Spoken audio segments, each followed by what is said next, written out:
Today I'm just gonna share this thing. Steve Jobs said your overall happiness in life really comes down to asking four simple questions. 6 years before his untimely death, Steve Jobs dropped this bombshell of truth to our psyche.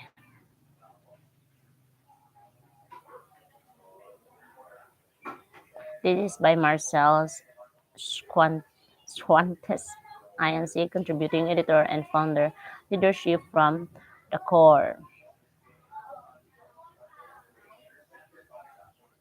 Your time is limited, so don't waste it living someone else's life. The co founder of Apple delivered these words to a newly minted class of Stanford University graduates in 2005.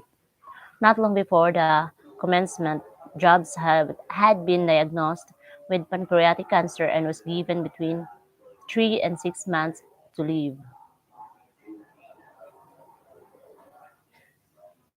Facing his own mortality has impressed upon him the importance of living the best possible life, and it was a message he passed on to the new graduates and the rest of the world watching. Three questions you should be asking. Job's message gave us plenty of things to chew on about what truly matters in our own lives. And to this day, whenever I watch the commencement speech, it forces me to look in the mirror and ask myself some really powerful, Jobs inspired questions that I hope you will ask yourself. One, am I living the life that I want and doing the work that I want to do? In the face of his looming death, something powerful shifted into Jobs.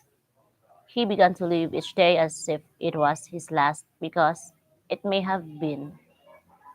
Thinking about the limited amount of time you and I have left on this earth isn't meant to be a downer.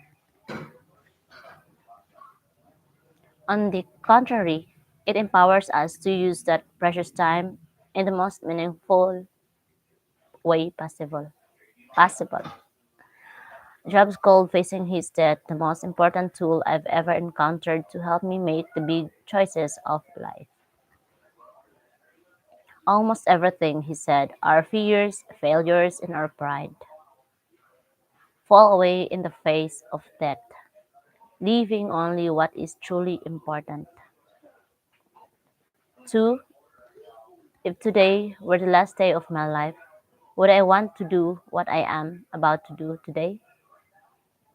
This is a question that Jobs said he asked himself every day while literally standing in front of his mirror after being diagnosed with his terminal illness. Jobs said, whenever the answer has been no for too many days in a row, I know I need to change something. If I ask myself that same question every day during this stage of my life and career, the answer would be a resounding yes. I say this because I'm doing what I have passionately been called to do and I'm living out my purpose. I urge you to do the same. Be willing to confront yourself and ask this same question when you start your day. Pay attention to what's coming up for you as you check in your feelings.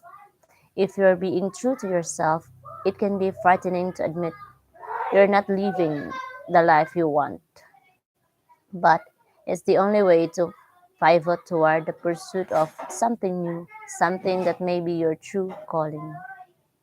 Three, am I doing what I love? As Jobs explains, living someone else's life is wasting your own. Instead, he urges you to find the role you were meant to fill. You've got to find what you love. Your work is going to fill a large part of your life. And the only way to be truly satisfied is to do what you believe is great work. And the only way to do great work is to love what you do.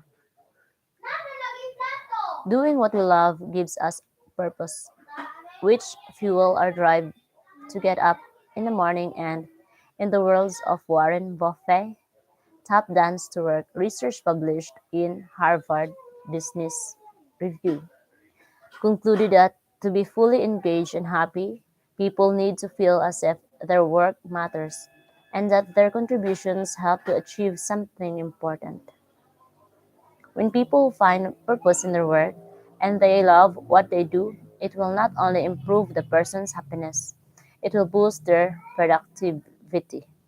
To end on a hopeful note, if you don't know what it is you love to do, then I urge you first step to be finding out what it is you should be doing. Don't just take way, don't just take my way word for it. It's what Steve Jobs would want you to do as well. And that's it. I just want to read it. Bye. Thank you. God bless.